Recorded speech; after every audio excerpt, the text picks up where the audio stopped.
మొట్టమొదటిగా ఈరోజు మాకున్నటువంటి సమాచారం ప్రకారం తెలుగుదేశం పార్టీతో పాటు జనసేన పార్టీ కూడా అన్రికగ్నైజ్డ్ పార్టీ. ఈ యొక్క అవకాశం రికగ్నైజ్డ్ పార్టీస్కి మాత్రమే ఉంటుంది. అన్రికగ్నైజ్డ్ పార్టీ అయినటువంటి జనసేనను ఎలా అనుమతించారు అన్నటువంటి విషయాన్ని ఎలక్షన్ కమిషన్ దృష్టికి తీసుకురావడం జరిగింది. జనసేన అన్నటువంటి పార్టీ ఇప్పటి వరకు కూడా వాళ్ళు ఇచ్చినటువంటి రిపోర్ట్, ఎలక్షన్ కమిషన్కి ఇచ్చినటువంటి రిక్వెస్ట్ ప్రకారం అలయన్స్ పార్ట్నర్ కింద తెలుగుదేశం పార్టీ జనసేన పార్టీని అనుమతించమనని రిక్వెస్ట్ చేయడం జరిగింది. ఇంకొక విషయాన్ని కూడా ఎలక్షన్ కమిషన్ దృష్టికి తీసుకొచ్చాం. జనసేన పార్టీ అన్నటువంటిది ఇప్పటి వరకు కూడా బీజేపీ అలయన్స్ పార్ట్నర్ కింద పరిగణిస్తూ వచ్చారు. ఈరోజు నిన్న ఇచ్చినటువంటి ఎలక్షన్ కమిషన్కి ఇచ్చినటువంటి రిక్వెస్ట్లో Janasena party Telugu Desam party alliance partner కింద డిస్క్రైబ్ చేయడం జరిగింది. జనసేన పార్టీ ఈరోజు నిజంగా ఆలోచిస్తే బీజేపీతో అలయన్స్ పార్ట్నరా లేక తెలుగుదేశం పార్టీతో అలయన్స్ పార్ట్నరా అన్నటువంటి విషయాన్ని క్వశ్చన్ చేస్తూ ఎలా ఎలక్షన్ కమిషన్ అనుమతించడాన్ని మేము వాళ్ళకి నివేదించాం. ఇలా అనుమతించడం సమంజసమేనా అన్నటువంటి విషయాన్ని ఎలక్షన్ కమిషన్ దృష్టికి తీసుకురావడం జరిగింది. ఇక రెండవ విషయం, జనసేన అన్నటువంటిది unrecognised political party. Glass symbol అన్నటువంటిది ఒక జనరల్ సింబల్. అటువంటి సింబల్ని గతంలో 2019 ఎన్నికల్లో గడిచినటువంటి ఎన్నికల్లో glass symbol throughout the state ఇవ్వడం జరిగింది. అటువంటి సింబల్ని, కామన్ సింబల్ని ఒక పొలిటికల్ పార్టీకి రాష్ట్ర వ్యాప్తంగా కొన్ని స్థానాల్లో 175 స్థానాల్లో కొన్ని స్థానాల్లో పోటీ చేసేటటువంటి ఒక రాజకీయ పార్టీకి ఒక సింబల్ కేటాయించడం జనరల్ సింబల్లో నుంచి అది చట్ట విరుద్ధం అది అన్నటువంటి విషయాన్ని కూడా మేము ఎలక్షన్ కమిషన్కి నివేదించడం జరిగింది. ఈ రెండు విషయాలు కాకుండా మరొక విషయం, మూడవ అంశం,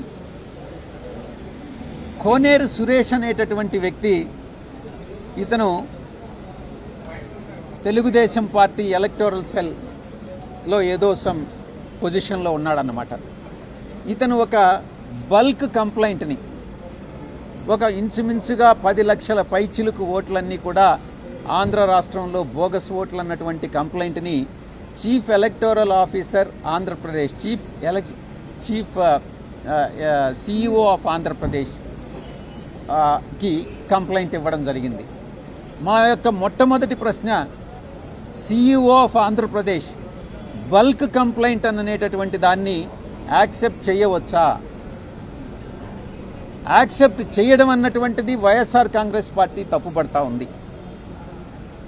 ఒక వ్యక్తికి 175 నియోజకవర్గాల్లో 25 పార్లమెంటు స్థానాల్లో 10 లక్షల మందో 20 లక్షల మందో 30 లక్షల మందో బోగస్ ఓట్లు ఉన్నారన్నటువంటి విషయం ఎలా తెలుస్తుంది? కంప్లైంట్ అన్నటువంటిది బిఎల్ఏస్ ఇవ్వాలి, ఆయా నియోజకవర్గంలో ఉన్నటువంటి బిఎల్ఏస్ ఇవ్వాలి. ఆ బిఎల్ఏస్ చెప్పాలి ఏది బోగస్ కంప్లైంట్ అన్నటువంటిది. అంతేకాని ఒక వ్యక్తి, తెలుగుదేశం పార్టీకి చెందినటువంటి ఒక వ్యక్తి రాష్ట్రంలో 175 స్థానాల్లో ఎన్ని బోగస్ ఓట్స్ ఉన్నాయి అన్నటువంటిది చెప్పాడు, కంప్లైంట్ ఇచ్చాడు అని అంటే ఆ కంప్లైంటే బోగస్ కంప్లైంట్. కాబట్టి అతని మీద చర్యలు తీసుకోవాలి అన్నటువంటి విషయాన్ని మేము ఎలక్షన్ కమిషన్ దృష్టికి తీసుకురావడం జరిగింది. ఒక డిస్ట్రిక్ట్ ఎక్స్ప్లెయిన్. ఇక మేము అతను ఇచ్చిన కంప్లైంట్ని చీఫ్ ఎలక్టర్ సిఇఓ ఆంధ్రప్రదేశ్ జిల్లా మొత్తం 26 జిల్లాలకి కలెక్టర్లకి పంపించడం జరిగింది. 26 జిల్లాల కలెక్టర్లకి కూడా పంపించినటువంటి ఈ యొక్క కంప్లైంట్ దాన్ని ఈఆర్ఓస్, ఎలక్టోరల్ రిజిస్టర్డ్ ఆఫీసర్స్ ఆ రెస్పెక్టివ్ కలెక్టర్స్ అందరూ కూడా ఎంక్వైరీ చేసి దాని మీద రిపోర్ట్ని ఎంతవరకు ఇది బోగసు, ఎన్ని ఓట్లు జెన్యూన్ అన్నటువంటి విషయాన్ని రిపోర్టుని ఎలక్షన్ కమిషన్కి సబ్మిట్ చేయడం జరిగింది. ఒక్కసారి మీరు ఆలోచించండి, ఎంత బ్యూరోక్రాటిక్ టైంని వేస్ట్ చేస్తున్నారు. నిజంగా ఈ యొక్క 26 జిల్లాల్లో అతను ఇచ్చినటువంటి ఆ కంప్లైంట్ని వెరిఫై చేస్తే దాంట్లో మేము ఆర్టీఐ ద్వారా మేము ఇన్ఫర్మేషన్ సేకరించి 3 జిల్లాలకు సంబంధించి ఇన్ఫర్మేషన్ సేకరించి దాన్ని మేము ఎలక్షన్ కమిషన్కి నివేదించడం జరిగింది. మొట్టమొదటిది కర్నూలు జిల్లాలో సురేష్ ఇచ్చినటువంటి టీడీపీ ఇచ్చినటువంటి కంప్లైంట్ ప్రకారం 67,370 బోగస్ ఓట్లు ఉన్నాయని చెప్పడం జరిగింది. దాంట్లో ఈఆర్ఓస్ వెరిఫై చేసిన తర్వాత నిజంగా దాంట్లో 67,370 ఓట్లకు కాదు 59,054 ఓట్లు జెన్యూన్ ఓట్స్ అన్నటువంటిది తేలింది. అంటే ఇంచుమించుగా 87% ఓట్లు జెన్యూన్ ఓట్లు. మిగతా ఓటర్స్ కూడా ఒక నియోజకవర్గం నుంచి ఇంకొక నియోజకవర్గానికి మైగ్రేట్ అయి ఉండొచ్చు, కొంతమంది చనిపోయి ఉండొచ్చు. కాబట్టి ఎక్కడా కూడా బోగస్ ఓట్లు అన్నటువంటిది లేవు అన్నటువంటి అంశాన్ని ఆ రిపోర్టు ద్వారా కలెక్టర్స్ ఇవ్వడం జరిగింది. రెండవ జిల్లా అన్నమయ్య జిల్లా సురేష్ ఇచ్చినటువంటి తెలుగుదేశం పార్టీ ఇచ్చినటువంటి కంప్లైంట్ ప్రకారం 40,358 బోగస్ ఓటర్స్ ఉండారని కంప్లైంట్ ఇవ్వడం జరిగింది. దాంట్లో ఈఆర్ఓస్ ఎంక్వైరీ చేసినప్పుడు 25,097 మంది జెన్యూన్ ఓటర్స్ అని తేలింది. అంటే ఇంచుమించుగా 62% ఓటర్సు జెన్యూన్గా ఉన్నారు, అక్కడే నివసిస్తూ ఉన్నారు, వాళ్ళు ఎలిజిబుల్ అన్నటువంటి విషయాన్ని ఎలక్షన్ కమిషన్కి నివేదించడం జరిగింది. ఇక విశాఖపట్నం జిల్లాలో తెలుగుదేశం పార్టీ ఇచ్చినటువంటి కంప్లైంట్ ప్రకారం 38,872 ఓట్లు బోగస్ ఓటర్స్ అని కంప్లైంట్ ఇచ్చారు. దాంట్లో ఆ 32,000కి సంబంధించి 26,123 ఓట్లు జెన్యూన్ ఓట్లుగా తేల్చారు. అంటే ఇంచుమించుగా 67% ఓట్లు జెన్యూన్ ఓట్లు అన్నటువంటివి తేలింది. మేము ఒక్కటే చెప్పాం, ఆర్టీఐ కింద మేము సేకరించినటువంటి ఇన్ఫర్మేషను కరెక్ట్ ఇన్ఫర్మేషన్. ఆ సమాచారాన్ని బట్టి తెలుగుదేశం పార్టీ ఉద్దేశపూర్వకంగా వైఎస్ఆర్ కాంగ్రెస్ పార్టీ ఓటర్స్ని టార్గెట్ చేస్తూ ఉంది. కాబట్టి వైఎస్ఆర్ పార్టీ సింపథైజర్స్ని టార్గెట్ చేస్తూ ఉంది. కాబట్టి ఇటువంటి కంప్లైనెంట్ ఎవరైతే ఉన్నారో, కంప్లైంట్ ఇచ్చారో, తెలుగుదేశం పార్టీ తరఫున సురేష్ లాంటి వ్యక్తులు, దుర్మార్గులు ఎవరైతే బోగస్ కంప్లైంట్ ఇచ్చారో వారి మీద చర్యలు తీసుకోవాల్సిందిగా ఎలక్షన్ కమిషన్కి విజ్ఞప్తి చేయడం జరిగింది. ఎలక్షన్ కమిషన్ ఇక స్టేట్ ఎవరైతే ఎలక్షన్ కమిషన్ సిఇఓ ఆంధ్రప్రదేశ్ ఉన్నారో వారికి ఇటువంటి bulk complaints, bogus complaints accept చేయకుండా ఎలక్షన్ కమిషన్ ఆదేశాలు ఇవ్వాల్సిందిగా ఎలక్షన్ కమిషన్కి మేము నివేదించడం జరిగింది. ఇక నెక్స్ట్ ఇష్యూ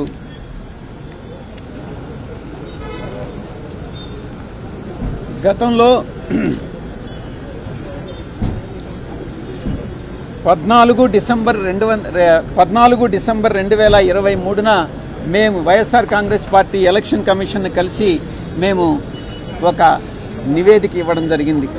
దాని ప్రకారం తెలుగుదేశం పార్టీ ఇల్లీగల్ ప్రొఫైలింగ్ చేస్తూ ఉంది, ఓటర్ ప్రొఫైలింగ్ చేస్తూ ఉంది. ఈ దేశంలో ఏ వ్యక్తికి కూడా, ఏ రాజకీయ పార్టీకి కూడా ఒక ఓటర్ యొక్క క్యాస్ట్ ఏంది, నీ కులం ఏంటి, నీ మతం ఏంటి, గతంలో నువ్వు ఏ రాజకీయ పార్టీకి ఓటేశావు, రాబోయేటటువంటి ఎన్నికల్లో ఏ పార్టీకి ఓటేస్తావు అనేటటువంటి అడిగేటటువంటి హక్కు లేదు. కానీ Telugu Desam party voter profile, illegal voter profiling ప్రకారం ఒక myparty-dashboard.com అని చెప్పి ఒక లండన్ నుంచో, స్వీడన్ నుంచో, విదేశాల నుంచి ఆపరేట్ చేస్తూ ఈ యొక్క ఇల్లీగల్ ఓటర్ ప్రొఫైలింగ్ అన్నటువంటిది చేస్తుంది. దాని మీద మేము కంప్లైంట్ ఇవ్వడం జరిగింది. ఇక మరొక అంశం ఎంటైజింగ్ది, అంటే ప్రతి ఒక్క ఓటర్ని కూడా తెలుగుదేశం పార్టీ వైపు ఆకట్టుకోవడం, ఫాల్స్ ప్రామిసెస్ అన్నీ కూడా చేసి దానికి ఒక TDP manifesto.com అని ఒకటి ఓపెన్ చేసి మేము జూన్ 2024లో 2024లో మేము అధికారంలోకి వస్తున్నాం.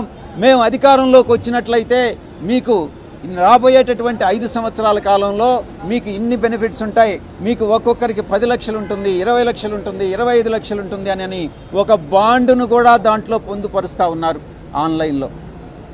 అది ఆ కుటుంబ సభ్యుని పేరుతో పొందుపరుస్తూ ఉన్నారు.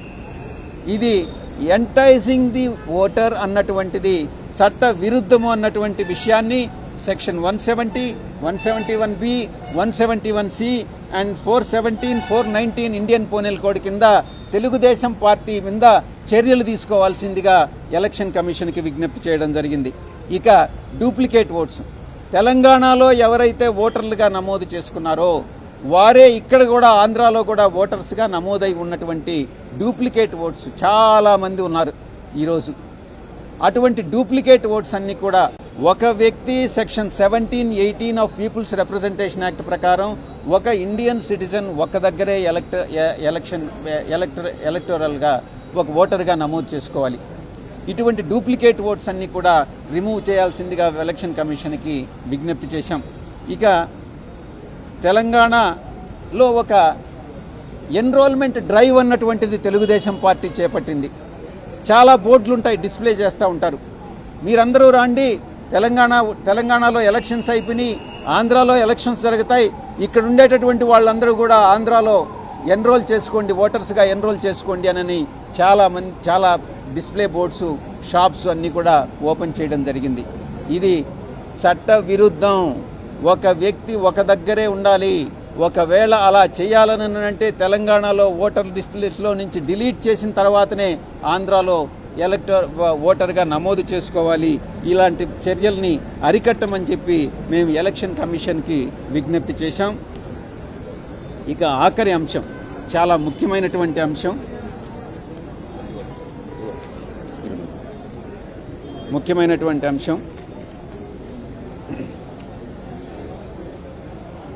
నారా చంద్రబాబు నాయుడు, నారా లోకేష్, మిగతా తెలుగుదేశం పార్టీ లీడర్స్ వీళ్ళందరూ కూడా వైఎస్ఆర్ కాంగ్రెస్ పార్టీ పైన, గౌరవ ముఖ్యమంత్రి శ్రీ జగన్మోహన్ రెడ్డి గారి పైన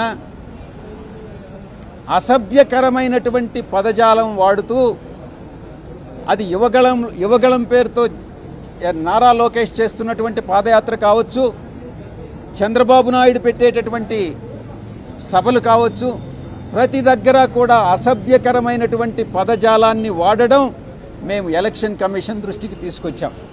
వీరి మీద ఇండియన్ పీనల్ కోడ్ కింద, క్రిమినల్ ప్రొసీజర్ కోడ్ కింద, Indian penal code, criminal procedure code కింద వీరి మీద క్రిమినల్ యాక్షన్ తీసుకోవాలి అన్నటువంటి విషయాన్ని ఎలక్షన్ కమిషన్ దృష్టికి తీసుకురావడం జరిగింది.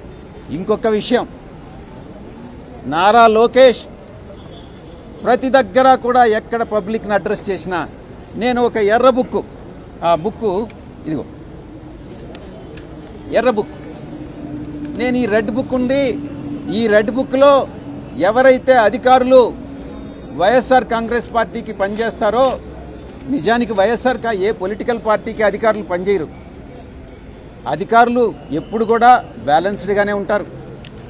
ఎవరైతే తెలుగుదేశం పార్టీకి వ్యతిరేకంగా పనిచేస్తారో, ఇవన్నీ ఆరోపణలు, వారందరినీ కూడా నేను ఈ బుక్లో వారి పేర్లు నోట్ చేసుకుంటున్నాను. మేము అధికారంలోకి వస్తే, తెలుగుదేశం పార్టీ మేము అధికారంలోకి వస్తే ఈ ఆఫీసర్స్ అందరి మీద యాక్షన్ తీసుకుంటాం, వాళ్ళని సర్వీస్ నుంచి డిస్మిస్ చేస్తాం, వాళ్ళని జైల్లో పెడతాం అన్నటువంటి థ్రెట్స్ అన్నీ ఇస్తూ ఉన్నాడు, భయభ్రాంతులకు గురి చేస్తూ ఉన్నాడు. వీరి మీద, నారా లోకేష్ మీద, నారా చంద్రబాబు నాయుడు మీద తగిన చర్యలు తీసుకోవాలి అన్నటువంటి విషయాన్ని ఎలక్షన్ కమిషన్ దృష్టికి తీసుకురావడం జరిగింది. ఇక చాలా ముఖ్యమైనటువంటి అంశం, లాస్ట్లో ఒక అప్పీల్ చేశాం. ఈ యొక్క లోకేష్ మీద యాక్షన్ తీసుకోవడంతో పాటు ఈ డెరిగేటరీ రిమార్క్స్ ఇవన్నిటినీ కూడా నివారించాల్సిందిగా, ఆఖరిగా చివరిగా ఎలక్షన్ కమిషన్ని మేము ఒకటి నివేదించాం, రిక్వెస్ట్ చేశాం. తెలంగాణలో పార్లమెంట్ ఎలక్షన్స్, ఆంధ్రప్రదేశ్లో పార్లమెంటు కానీ అసెంబ్లీకి కానీ ఎలక్షన్స్ ఒకే ఫేజ్లో ఒకే డేట్లో పెట్టండి. ఎందుకంటే తెలంగాణలో ఉన్నటువంటి, ఆంధ్రాలో ఎన్రోల్ అయినటువంటి తెలుగుదేశం పార్టీ సింపథైజర్స్ ఎవరైతే ఉన్నారో, మేము చేయలేదు ఆ దొంగ పనులు. తెలుగుదేశం పార్టీ చంద్రబాబు నాయుడు గత 14 సంవత్సరాల్లో ఎప్పుడైతే రూల్ చేశాడో, ఆ రూల్ చేసినప్పుడల్లా ఈ యొక్క మోసపూరిత కుట్రపూరితంగానే అధికారంలోకి వచ్చాడు. అధికారంలోకి వచ్చిన తర్వాత ప్రతి చర్య కూడా అది ఎలా అధికారాన్ని నిలబెట్టుకోవాలి, ఎలా కుట్రపూరితంగా మిగతా వాళ్ళని మోసం చేయాలి, ఓటర్లను మోసం చేయాలన్నటువంటి ఉద్దేశంతోనే పరిపాలన సాగించాడు. అందుకే ఈ డూప్లికేట్ ఓటర్స్ అన్నీ కూడా అటు తెలంగాణలో కూడా ఇక్కడ కూడా ఉన్నాయి. కాబట్టి 2 రాష్ట్రాలకి ఒకే రోజు ఎలక్షన్ జరిపినట్లయితే అక్కడ ఓటేసి ఇక్కడ ఓటేసేటటువంటి అవకాశం ఉండదు. కనుక ఎలక్షన్ కమిషన్కి మేము ఒకే రోజు ఎలక్షన్ జరపాల్సిందిగా నివేదించడం జరిగింది. థ్యాంక్ యూ, ధన్యవాదాలు. చంద్రబాబు 3 పాయింట్లు లేవనెత్తారు మీకంటే ముందు. అందులో ప్రధానమైతే వాలంటీర్స్ ఎన్నికలు నిర్వహిస్తున్నారనేది, 2600 మంది మహిళా పోలీసులు BLOలుగా పెట్టారని, కలెక్టర్లందరూ కూడా వై ఏపీ నీరు జగన్ అనే కార్యక్రమం పాల్గొంటారు. 14 సంవత్సరాలు ముఖ్యమంత్రిగా పనిచేసినటువంటి వ్యక్తికి ఎవరు ఎలక్షన్ ఆఫీసర్స్గా ఉండాలి, ఎవరు ప్రిసైడింగ్ ఆఫీసర్స్గా ఉండాలి అన్నటువంటి విషయం తెలియకపోవడం అన్నటువంటిది శోచనీయం. మీరేమో అక్రమాలు జరగలేదు అని చెప్తున్నారు, ఏది ఓటర్ విషయంలో కానీ ఏ కానీ. మరి ఒక పక్కన అధికారులు అయితే చర్యలు తీసుకుంటున్నారు, సస్పెండ్ చేస్తున్నారు. మరి ఏంటి? మేము అదే చెప్పాం ఎలక్షన్ కమిషన్కి. తెలుగుదేశం పార్టీ ఈ యొక్క బోగస్ కంప్లైంట్లన్నీ ఇస్తూ ఉంది. అధికారులపైన ఎక్కడైతే చర్యలు తీసుకుంటున్నారో ఆ చర్యలు తీసుకోవడం వైఎస్ఆర్ కాంగ్రెస్ పార్టీ చేసినటువంటి తప్పుల వల్ల కాదు. ఆ తప్పులు ఎవరు చేశారు? మేం చేశామా? మా పేరుతో తెలుగుదేశం పార్టీ వాళ్ళు చేశారా? అది ఎవరు చేశారు, దాని వెనక ఎవరున్నారు అన్నటువంటిది నిజాన్ని నిర్ధారించండి అని ఎలక్షన్ కమిషన్కి నివేదించడం జరిగింది. నేను గతంలో చెప్పినట్టుగా చంద్రబాబు నాయుడు జీవితమే ఒక మోసపూరితమైనటువంటి జీవితం, కుట్రలమయమైనటువంటి జీవితం, అది రాజకీయ జీవితం. కాబట్టి వీటిని ఆరోపణలను నమ్మవద్దు. ఎవరైతే అధికారులు నిజంగా తప్పు చేసి ఉంటారో ఆ తప్పు చేసిన అధికారుల మీద చర్య తీసుకోవడంలో తప్పే లేదు. వైఎస్ఆర్ కాంగ్రెస్ పార్టీ ఇలాంటి తప్పులు చేయదు అన్నటువంటిది ఖరాఖండిగా నేను నిర్ధారించి చెప్తా ఉన్నా. Thank you.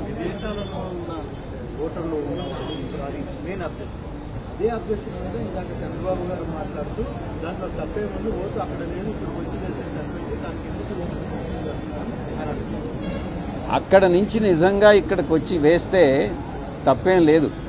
వాళ్ళు ఇచ్చినటువంటి అడ్రస్ కానీ, వాళ్ళ ఓటర్ ఐడి కానీ, వాళ్ళు ఇచ్చిన ఆధార్ కార్డు కానీ ఏదైనా ఇచ్చుంటే అవన్నీ కూడా కరెక్ట్ అయితే తప్పు లేదు.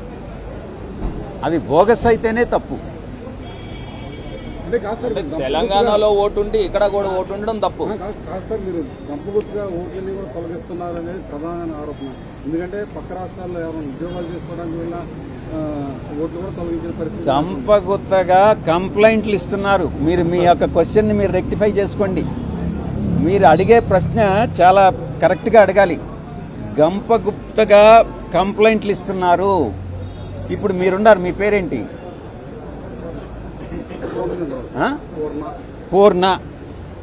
పూర్ణకి 175 నియోజకవర్గాల్లో ఒక 25 లక్షల మంది బోగస్ ఓటర్స్ ఉన్నారని ఖరాఖండిగా చెప్పగలడా? చెప్పలేడు.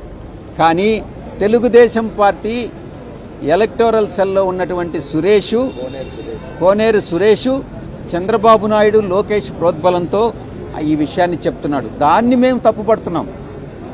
పూర్ణకి అటువంటి అంత అవగాహన ఉండదు, ఆ ఇన్ఫర్మేషన్ ఉండదు. కానీ పూర్ణ ఈ ఆరోపణ చేస్తున్నాడు.